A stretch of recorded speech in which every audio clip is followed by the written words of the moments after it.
Hello, everyone, and welcome to Beyond the Lane. I am your host, Jared Wynn, bringing you one more night of exciting, delicious League of Legends discussion.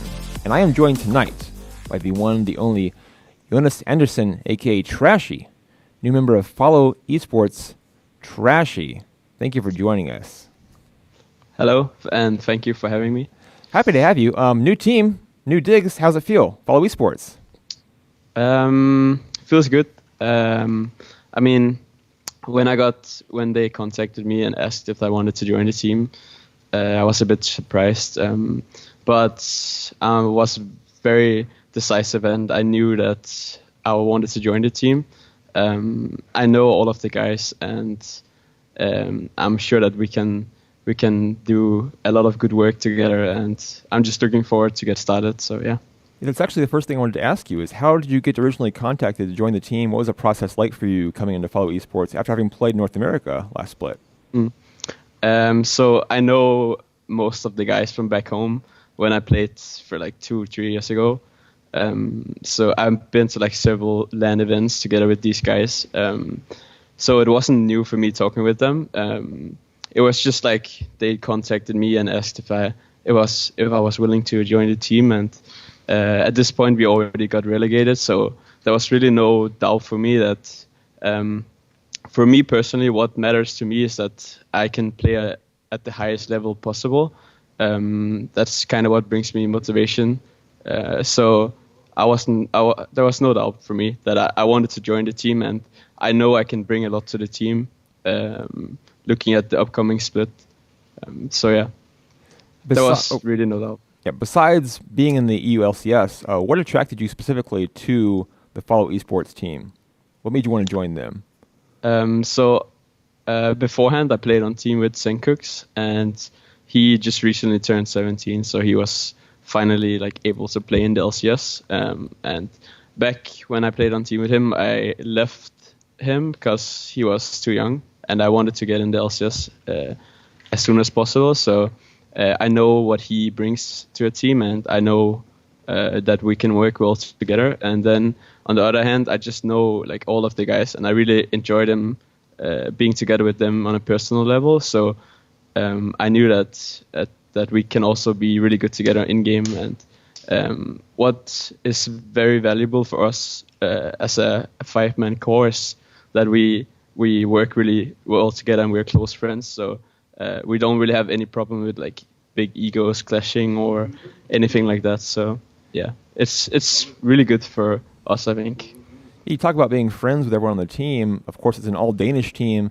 What's it going to be like for you playing with a group of close friends, all the same nationality, at the highest level of League of Legends in the LCS? You're going to be different?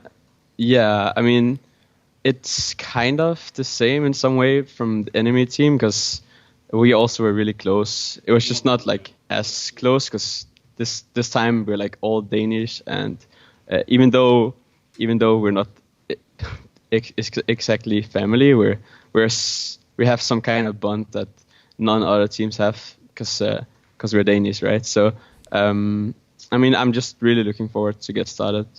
Right, it's that Danish bond that cannot be replicated anywhere else. It's a unique thing. Yeah, we pretty much eat pølse every day. And that's what's going to make us go to Worlds next season. That's the secret to make it to Worlds? Okay.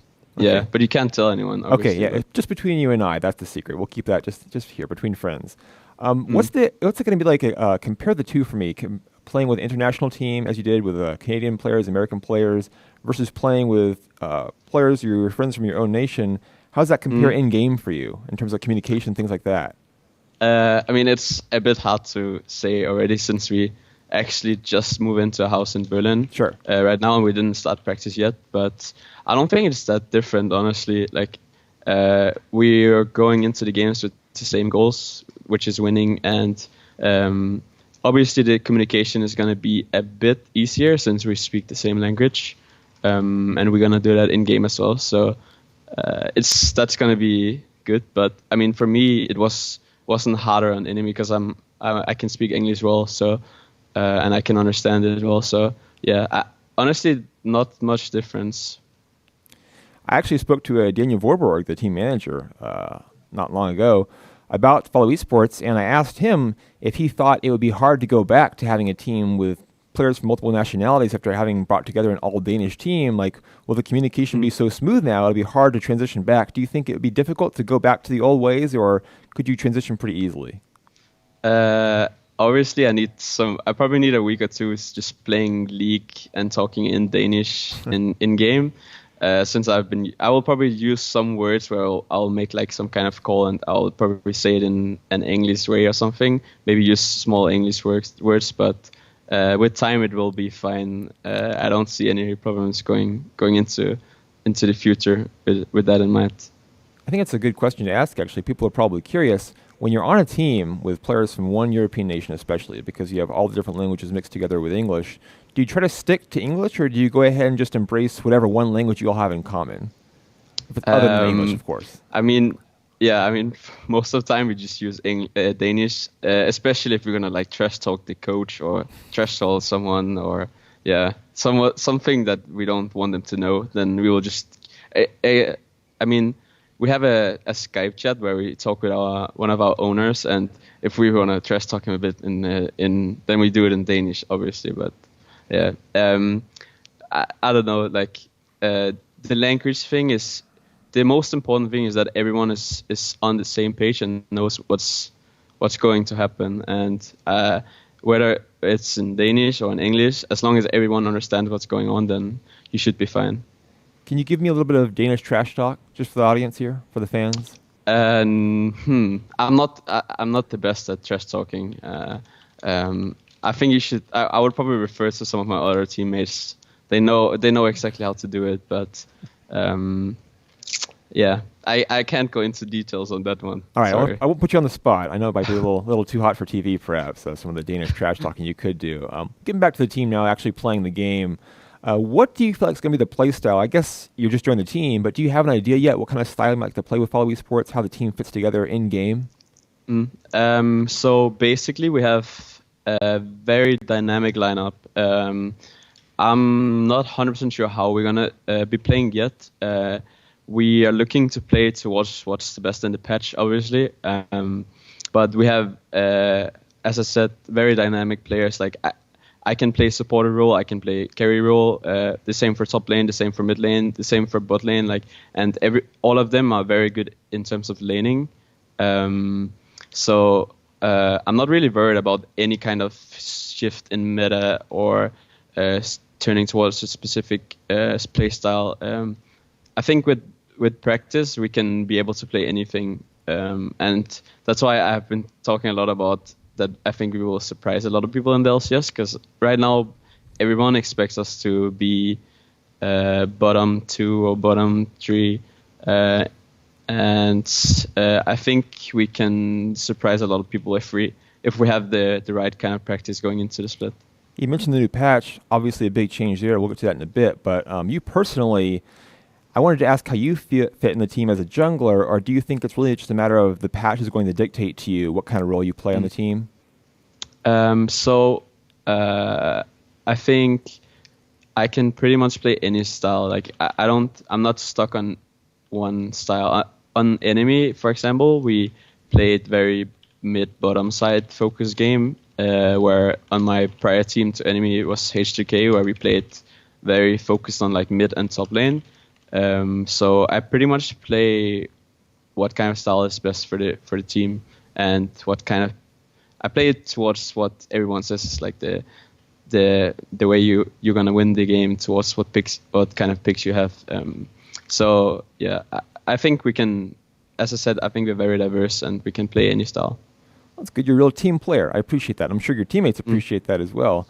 Yeah, I mean, when I joined this team, I see a lot of young players that want to show what they're worth and what they're able to do in the LCS. And my goal is basically just being able to make them look as good as possible and make them show what they're worth. That's one of the things I can bring to the team. You mentioned the spring split and having high expectations, thinking you can do better than people think you will do. What is your goal for the spring split? Where do you want to finish in the season table? Can you make the playoffs? Obviously, it's kind of hard to to tell right now since the rosters are kind of shuffling a bit. Right. So we don't actually know what kind of teams we're going up against.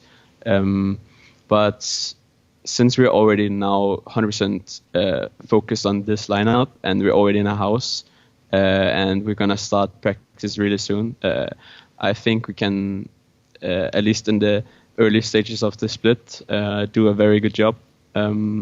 Maybe, I mean, going into every split, since I got in with a new team last split with Enemy, we had a goal of going for the playoffs, and I think it's going to be the same goal for this team. I guess the real question is, Trashy, can you guarantee me you'll beat Fnatic? Yes. I need to beat my former teammate Fabivin at least once. Then I can retire safely. So that's good. That's what we need. But don't retire just because you beat them. Go ahead and like win Worlds. Win the LCS title at least, and then retire perhaps after that. Is that more reasonable, you think? We will see. I'm not good at promising anything. Last time I just got relegated, so can't do much. Well, I think you can improve on that. That's definitely a good goal to have, and then making playoffs, and then winning Worlds. The natural progression, right? Yeah. The world domination is coming from Denmark. There you go. There's a lot of talk about how Fnatic and Origin are kind of the two teams in their own class in the European LCS. They kind of stand out above the other opposition. Fnatic, of course, unchallenged by anyone in Europe except for Origin in the final of the summer split. Do you see kind of a gap, talking more seriously now, between Fnatic and Origin and the rest of teams? And if so, how do you catch up to those teams? How do you catch up to a Fnatic? I mean, it's pretty hard to just catch up, but it all comes from like hardcore practice, and I know Fnatic has like a really strict schedule of practice and work, and how they just from going down to like really specific things like eating, sleeping, etc. And I think if we want to be at that level, we need the same kind of structure. So we will see. I think we're gonna have a really tight schedule going into the split, and I think it will help us a lot. Looking back a little bit now, you had time to kind of digest the summer split with Enemy and how all that went. What are your thoughts on your time with Enemy, and specifically the time in the NALCS in the summer where you don't normally get relegated? So there are definitely a lot of things I would have done differently in my time in NA. But just from when we got into the split, we kind of had no practice going into the split, which was kind of rough.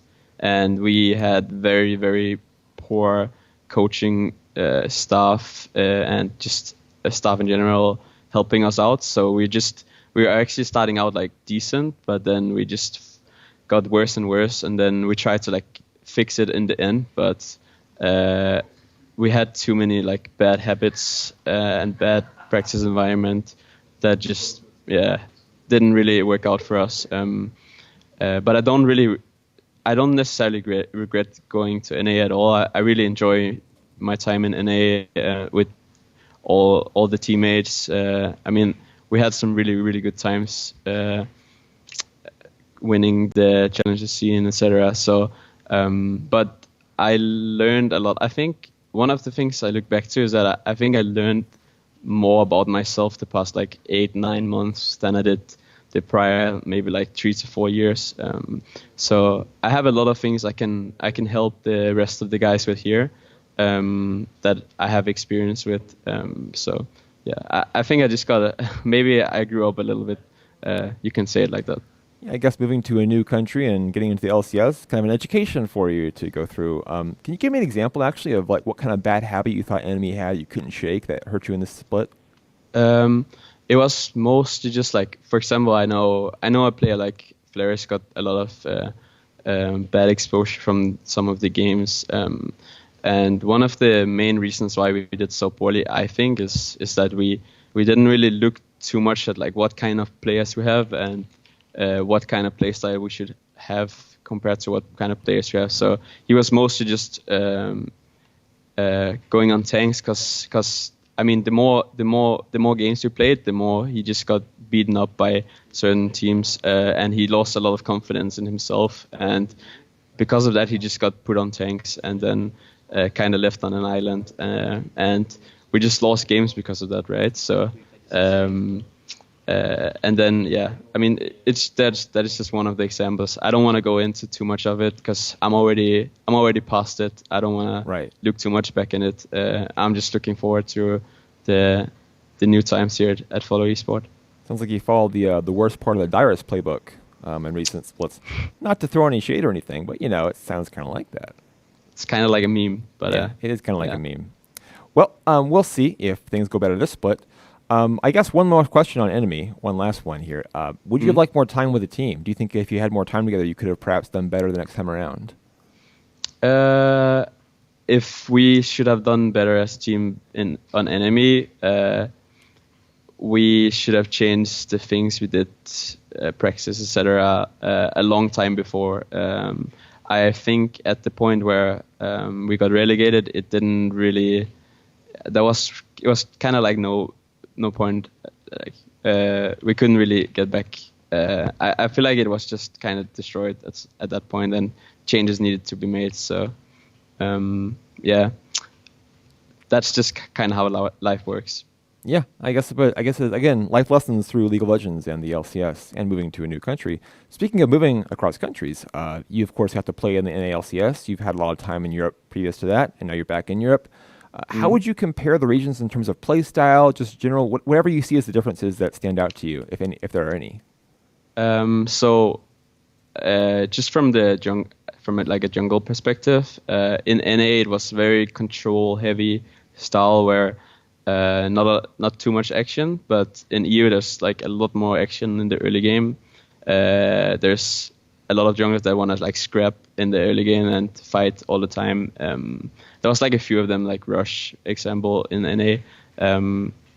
But I mean, I think there has been like too much talk about NA junglers don't gank, or NA junglers are just useless, stuff like that. But which I don't 100% agree on, but that's just my point of view. But in general, I think EU is a bit more skilled in terms of like individual players. So I'm looking forward to playing against those kind of people. But else, I don't really think too much about that. I just think about like what's the best for us as a team. I just want to make sure that we do the best as possible. That's a good goal to have as well. Kind of a weird question for you here. Would you be interested, because you've played now in North America and in Europe, would you be interested in playing in perhaps China or Korea? Very different regions, of course, and very different styles. What would that be like for you? I don't think I would really, honestly. There's too much different in like the language barrier that I am probably not going to be able to deal with. It would be really fun to live in Korea though. Maybe play on a Korean team. That would probably be the thing I wanted the most. I know I once got like an offer from a Brazilian team, which also sounds like pretty exotic. So, I mean, I'm just a guy that I love having different adventures. I love traveling. So, who knows, right? I don't know what's going to happen in a year or two. So, you go to Brazil and play for a wild card spot. I guess there's that option. Who knows? Perhaps. Maybe that's my only option for Worlds, right? I believe in you, Trashy. I don't think that's true. No. You talked about possibly a skill gap with EU and NA, and we talked about Korea and China. I want to ask you kind of a general question here about Korea in particular, because they've had such success, obviously. Do you think Korean players at the top level are really just more skilled, or are the teams just better coached and they have better infrastructure and they're better put together? The last one for sure. Like, okay. Since I was in Europe the month where there was Worlds, I was playing against some of like the best players in the world, Faker, Isihun, etc. And their skill level is maybe like a little bit better than the best players here in Europe, but it's the way they work as a team that makes them superior to any other region for sure. Yeah, SKT seem to show that with their calls they make. They are pretty fluid. Of course, they just lost to Korean Challenger team, or the equivalent of that. So who knows? Maybe Ever is the next world champion. We'll find out, I guess, in 2016. Or perhaps FollowEsports is the next world champion. I shouldn't get ahead of myself. I mean, we have 5 Danish players, so I mean, it's new.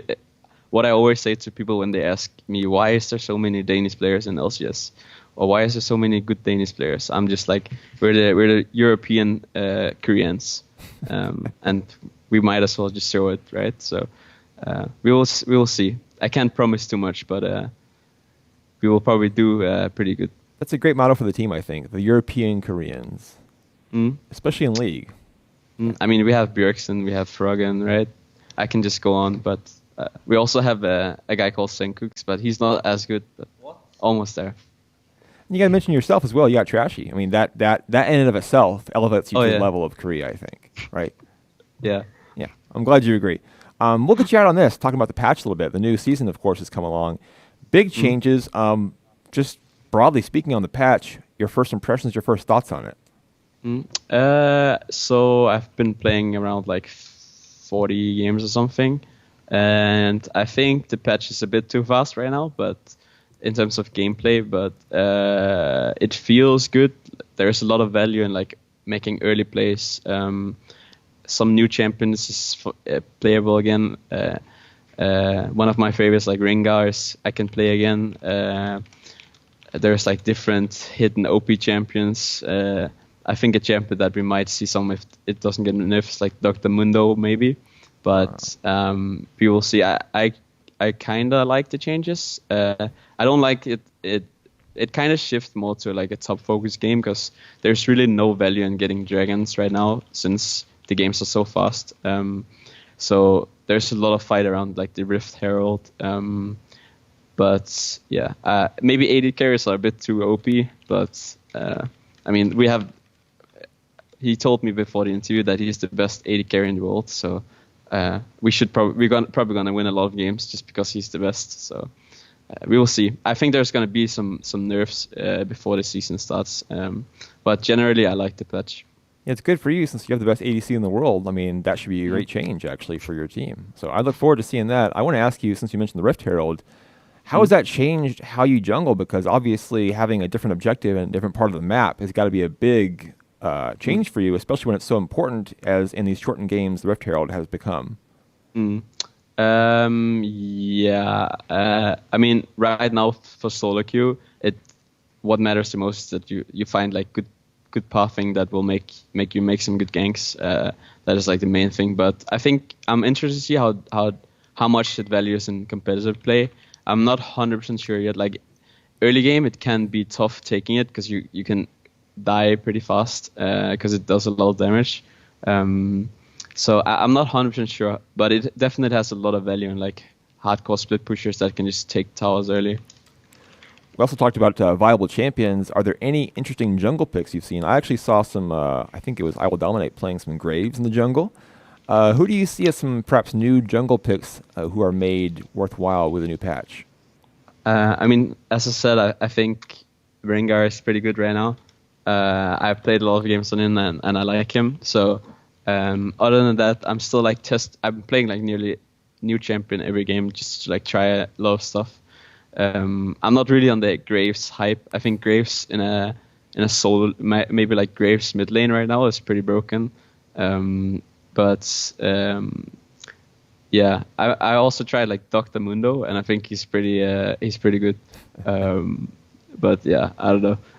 I'm still like trying a lot. Usually it's just like because the games are so fast, it's the early game pressure junglers that is the best, like Rek'Sai, Lee, etc. So yeah, warrior junglers have a good time right now. I hope we get to see the Mundo jungle from you during the LCS. That'd be great. I think a fun watch. Actually, one more question for you. I've asked this of most people since Worlds, and I've gotten the same response each time. We'll see if you answered the same way or if you are the one outlier. Do you think it would help if in the European LCS and the North American LCS, instead of having best of one, play 2 teams each week, you went to more of a Chinese or Korean system where you had a best of 2 or best of 3 series, and you got to focus on one opponent for each week and play a series against them over the course of the season split? I actually got that question a lot, and what I think is the best is that since since the streams are gonna be like both NA and EU, I think the best way to do it is probably like a best of 2, like they did in China, which will also give like more games in general. So I think that's the best way. I really don't like, since I played the best of one system for a split now, I really don't like it that much. I feel like it's too random at times. I mean, obviously the better team will most of the time win. But you can lose like one game. Let's say I go to the studio for one day and we lose the game because like 1 or 2 mistakes in the early game, and we practice a whole week for something specific in this strategy. Then we can't like showcase it in maybe another game right after. So then the day kind of just is lost. So yeah, I think maybe 2 or 3 games would be better. Would you prefer a system where you only focused on one team per week and you could really game plan for them and make picks and bans against them, or are you okay with 2 teams per week? I think 2 teams per week is okay. I think right now the teams are having like a huge boost in the infrastructure, so they'll have a lot more analysts, more like secondary coaches, etc. So this should be possible to prepare for 2 teams a week. And it will also show like a lot more games for the fans, which is something I like. So yeah. Well, fans like it too. The fans may not like the Rengar pick becoming popular again if you bring that to fruition, but we'll see how it goes. We'll see how the new patch evolves. Perhaps Mundo is the new premier jungler. I hope I get to see you play it in the spring. Yeah, it's I can't leak too much, but it's definitely worth looking at. Again, it's a secret between you and I. It's not. No one else is going to hear this. It's fine. You can tell me that Mundo's the best jungler in the game. I can't say more. Okay. I already said too much. Okay. We'll just leave it at that then. Jonas, thanks for joining us. Any last words? Just thank you for everyone who followed me in Enemy, and I hope you will keep following me in my future here at FollowEsports, and I can't wait to show you guys the new team. All right, well, this has been Trashy talking about FollowEsports with his teammates in the background helping him to get through the show, as we've all seen, and I appreciate their efforts as well. If you like the show, by all means, follow the channel, Daily Dot, on Twitch. Good channel to follow, I think. If you missed part of the interview, go to YouTube. The VOD is there, Daily.Esports, or it will be there. Not just yet, but it will be there soon. Facebook and Twitter, .esports. Like us, follow us. And, of course, the best reporting in all of esports is at dailydot.com. Thanks for joining us, and we'll see you tomorrow at Best of 3, the best fighting game show on the planet.